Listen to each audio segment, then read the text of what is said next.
Dad perfect events. The morning I walked out of Folsom Prison, the sun hit my face like a slap from a stranger. 12 years. 12 years I spent behind those walls for a crime I never committed. 12 years of watching the seasons change through barred windows while my family crumbled without me. My name is Mason Crawford. I'm 58 years old, and this is the story of how I discovered that the real prison wasn't made of concrete and steel. It was made of blood and betrayal. I remember the day they put the handcuffs on me, like it was yesterday. September 14th, 2011. I was the CEO of Crawford Construction, a company my father built from nothing, and I had grown into an $18 million empire. We built hospitals, schools, bridges. We employed 135 people in Sacramento. I had a wife named Ashley who loved me, a son named Carter who worked by my side, and a brother named Tyler who I trusted with my life. That trust was my greatest mistake. The embezzlement charges came out of nowhere, $1.2 million missing from company. Accounts and all the evidence pointed to me. Falsified signatures, doctored bank statements, a paper trail that led straight to my door. My lawyer said it was the most sophisticated frame job he had ever seen. The jury didn't care. They saw a rich man who got greedy and they gave me 15 years. Ashley visited me every week for the first 3 years. Then the visits became monthly, then quarterly. Then she stopped coming altogether. I got divorce papers in the mail on Christmas Eve 2014. She wrote a note saying she couldn't wait anymore. She had met someone else, a man named Bryce, who made her feel alive again. I understood. I hated it, but I understood. Prison has a way of erasing you from the world. You become a ghost while you're still breathing. Carter kept writing to me. Every single week, my son sent me letters. He told me about the company, about his wife, Nicole, about my grandson Dylan, who was born 2 years after I went away. He sent me photographs. Dylan had my eyes, that same stubborn look that my father used to have. Then 3 years ago, Carter's letters stopped. I wrote to him dozens of times. No response. I tried calling the house. The number was disconnected. I called the company.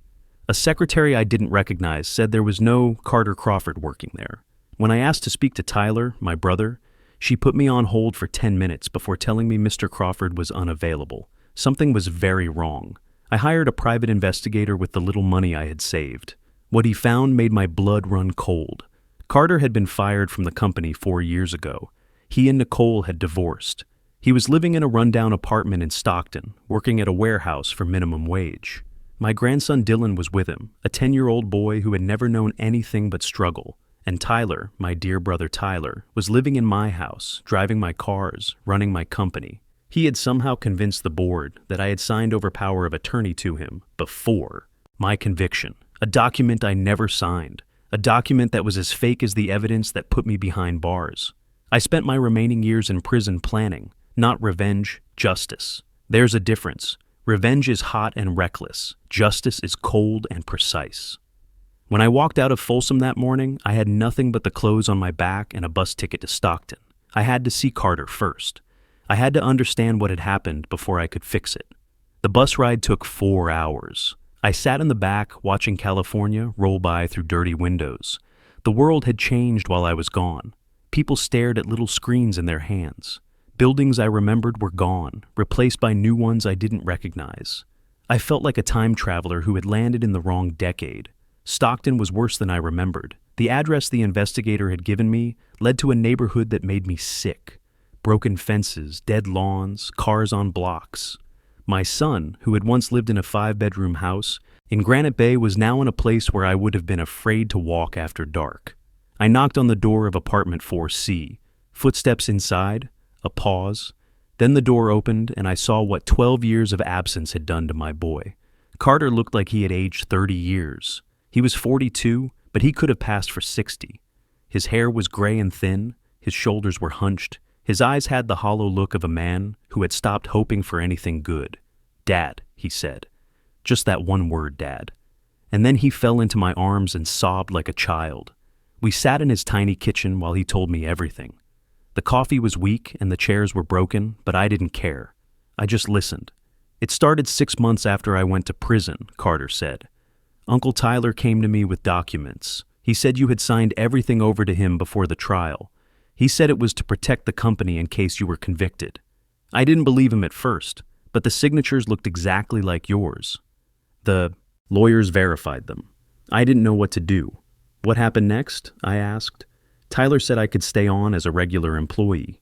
He promoted some of his own people to management, people I didn't know. They started squeezing me out, making my life hell, finding fault with everything I did. 3 years ago, they fired me for cause, said I was stealing equipment. It was a lie, Dad. I never took anything. I know, son. I know. Carter wiped his eyes. Nicole couldn't take it anymore. We lost the house. We had to pull Dylan out of his private school.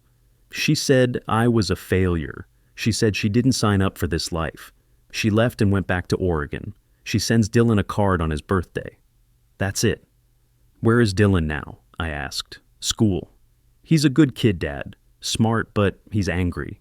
He doesn't understand why his life is the way it is. He asks me why we're poor when other kids have everything. I don't know what to tell him.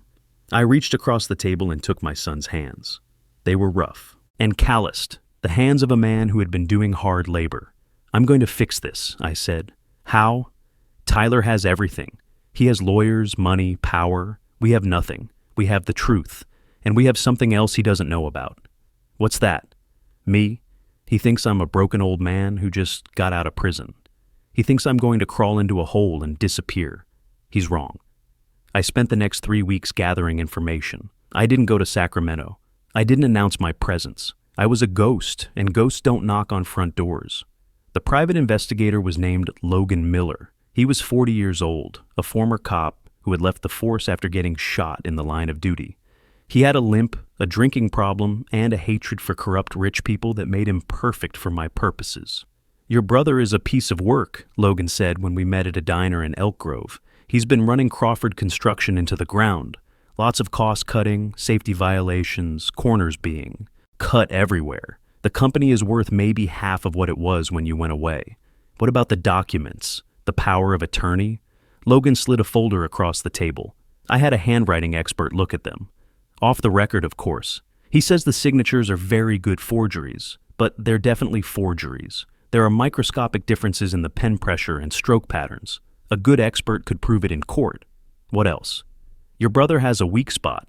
His name is Preston Hayes. He's the CFO that Tyler brought in to replace your people. Preston handled all the dirty work, including setting you up. And Preston has a gambling problem. He owes money to some very serious people. How much? $300,000. He's desperate, and desperate men make mistakes. I smiled. It was the first time I had smiled in 12 years. Finding Preston Hayes wasn't difficult. He was a creature of habit. Every Tuesday and Thursday night, he went to an illegal poker game in a warehouse in West Sacramento. He drove a Mercedes that he couldn't afford and wore suits that were too expensive for a CFO of a struggling construction company. I watched him for 2 weeks. I learned his patterns. I learned that he was terrified of the men he owed money to. I learned that he drank too much and talked too loud when he was drunk. I learned that he had a wife and 2 kids who didn't know about his gambling or his debts. On the 3rd Tuesday, I approached him in the parking lot after the game. Preston Hayes, I said. He spun around, his hand going to his jacket like he was reaching for a gun. When he saw me, an old man in cheap clothes, he relaxed. Who the hell are you? I'm Mason Crawford. I think you know my name. The color drained from his face. He looked like he had seen a ghost, which in a way he had. You, he stammered. You're supposed to be in prison. I got out. Good behavior.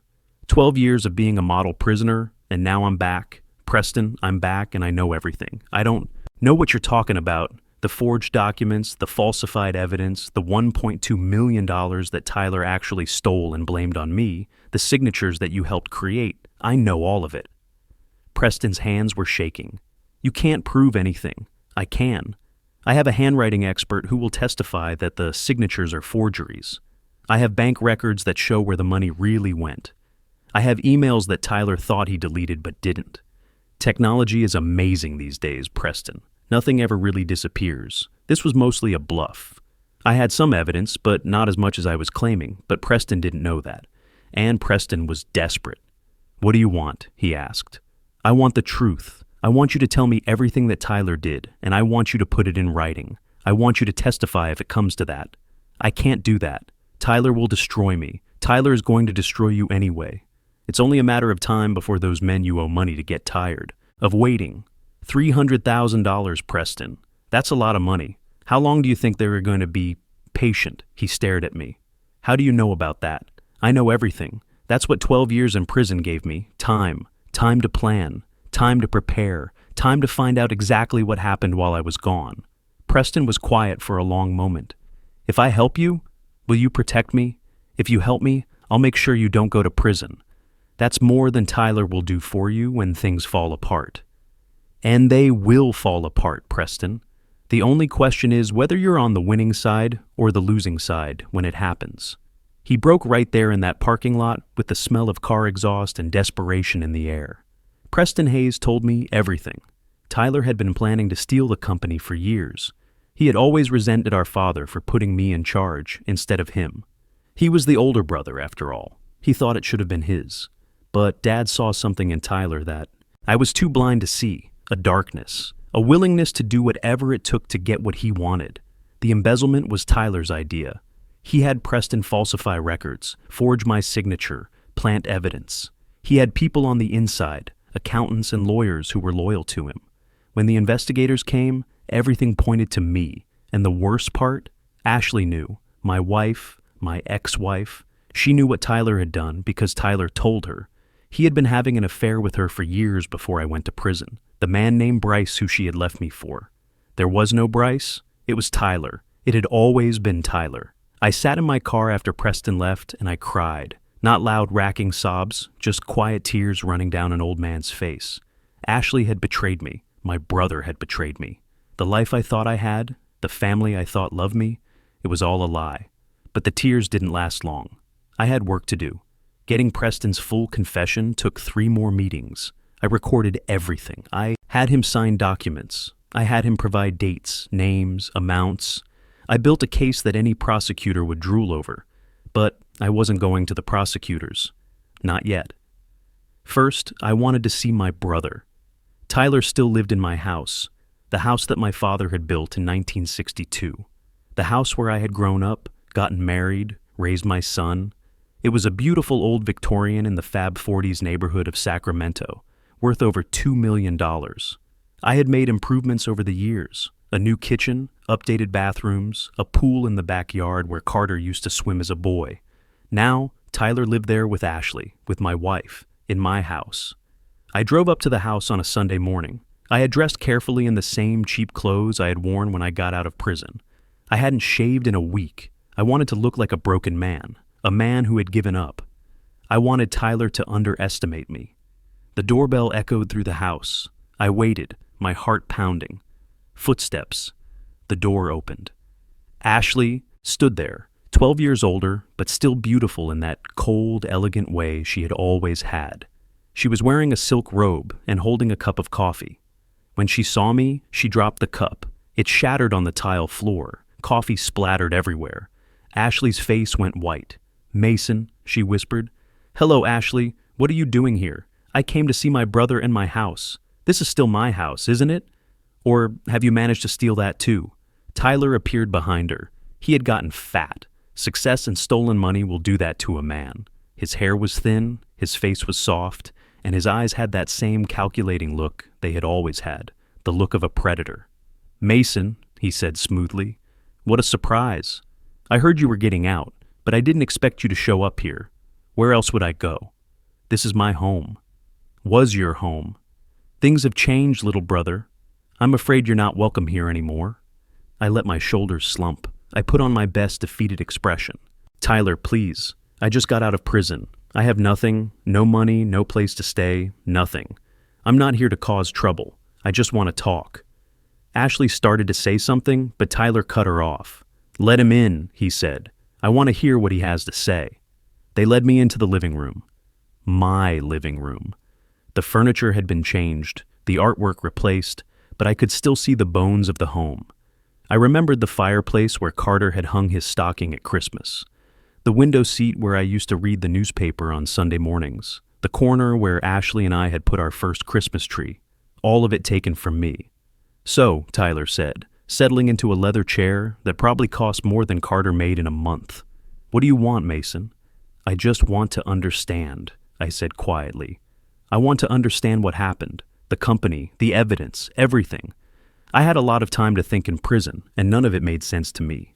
Tyler smiled. It was the smile of a man who had won and knew it. What's to understand? You got greedy. You stole money from your own company. You got caught.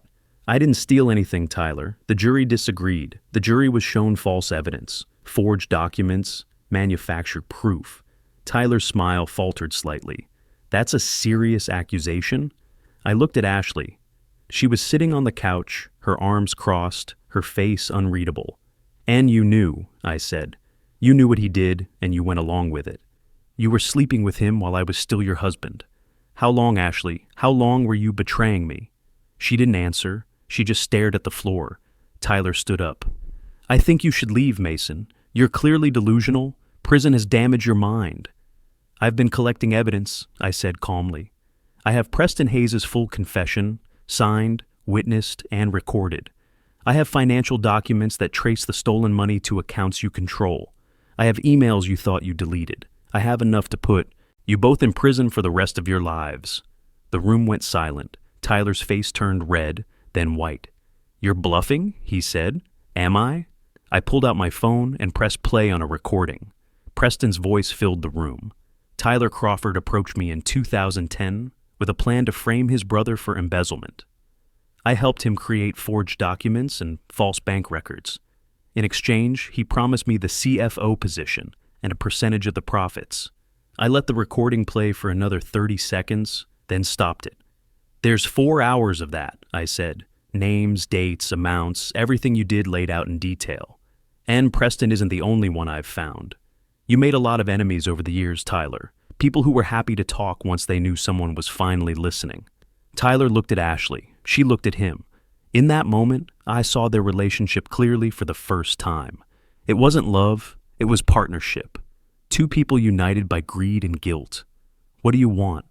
Tyler asked. His voice had lost its smoothness. Now he just sounded desperate. I want everything back. The company, the house, my reputation. I want you to sign a full confession and turn yourself into the authorities. I want Ashley to sign away any claims she has to my assets. And I want you both out of my life forever. That's insane. I'm not going to prison. Then I release everything to the media and the police. You'll still go to prison, but it'll be after a long, public, humiliating trial that destroys whatever reputation you have left. Every contractor, every politician, every business associate you've ever had will know exactly what you did. Tyler was breathing hard. He looked like a man watching his world collapse. I need time to think, he said. You have 48 hours. After that, I go public. I stood up and walked toward the door. At the threshold, I turned back. Oh, and Tyler. I've made copies of everything. They're with 3 different lawyers and 2 journalists. If anything happens, to me or to Carter or to my grandson, everything goes public automatically, so don't even think about it. I left them there, standing in my living room, surrounded by all the things they had stolen from me. The next 48 hours were the longest of my life. I stayed with Carter and Dylan in their small apartment. I finally got to meet my grandson, this boy who had my eyes and my stubbornness and my father's determination. Dylan was wary of me at first. He knew I had been in prison. He knew that his life had fallen apart because of things connected to me. But over those 2 days, we talked. I told him stories about his great-grandfather, about building the company, about the house where his father had grown up. He's trying to steal our story, Dylan said on the second night. Uncle Tyler, he's trying to pretend like we don't exist. That's exactly right, I said. But stories are hard to steal. The truth has a way of coming out eventually. Is the truth going to come out now? I think so. Buddy? I really think so. On the morning of the 3rd day, my phone rang. It was Tyler's lawyer. They were ready to negotiate. The meeting took place at a neutral location, a conference room in a downtown office building. Tyler looked like he hadn't slept in days. Ashley wasn't there. His lawyer, a slick man in an expensive suit, did most of the talking. The negotiations were brutal. Tyler tried to bargain, to minimize what he would have to give up. His lawyer made threats about countersuits and defamation claims. I sat calmly through all of it with Logan Miller beside me, taking notes. In the end, Tyler had no choice. The evidence was too overwhelming. Preston Hayes had provided too many details. The forged documents couldn't withstand expert scrutiny. If it went to trial, Tyler would lose everything anyway, and he would spend the rest of his life in prison. We reached an agreement. Tyler would sign a full confession and cooperate with prosecutors in exchange for a reduced sentence. He would plead guilty to fraud, forgery, and conspiracy. He would serve a minimum of 8 years in federal prison. Ashley would divorce Tyler and renounce any claim to assets acquired during the marriage. She would also sign a statement admitting her knowledge of the fraud. In exchange for her cooperation, she would avoid criminal charges. All of my assets would be returned to me, including the company, the house, and all financial accounts. Carter would be reinstated as COO of Crawford Construction, with back pay for the years he was wrongfully terminated. And Tyler would personally apologize to me, to Carter, and to Dylan in writing and on video. Watching Tyler sign that confession was one of the sweetest moments of my life. His hand shook as he put pen to paper. When he looked up at me, I saw something I had never seen in his eyes before. Fear. Was it worth it? I asked him. 12 years ago, you had a brother who loved you and trusted you. You had a place in the family, business. You had everything you could have wanted. Was destroying all of that worth it? He didn't answer. He just signed the papers and walked out. The next 6 months were a whirlwind. Tyler's arrest made the news. Crawford Construction survived, barely. Tyler's mismanagement had left the company in bad shape, but there was still a core of good people who had stayed loyal to the Crawford name. With Carter back in charge and fresh investment, we started to rebuild. I moved back into my house. It felt strange at first, but slowly, I made it mine again. I replaced the furniture that Tyler had bought with pieces that reminded me of my father, of better times. Dylan came to live with us. Carter and I agreed that the boy needed stability, needed family. He enrolled in a good school. He made friends. He started to smile again. Carter and I rebuilt our relationship. The years of separation had created distance between us, but blood is thicker than time. We worked side by side during the days and had dinner together at night. 1 year after I walked out of Folsom Prison, I stood on the balcony of my house and watched the sun set over Sacramento. Carter was downstairs cooking dinner. Dylan was doing his homework at the kitchen table. The sounds of a family, a real family, drifted up to me through the open windows. I had lost 12 years, but I had the rest of my life ahead of me, and I intended to make every day count. If you're watching this, and you've been wronged by someone you trusted, I want you to know something. Justice is possible. It takes patience, planning, and the courage to keep fighting even when everything seems lost. But it's possible. My brother thought he had won. He thought that money and power and fake documents would protect him forever. He was wrong.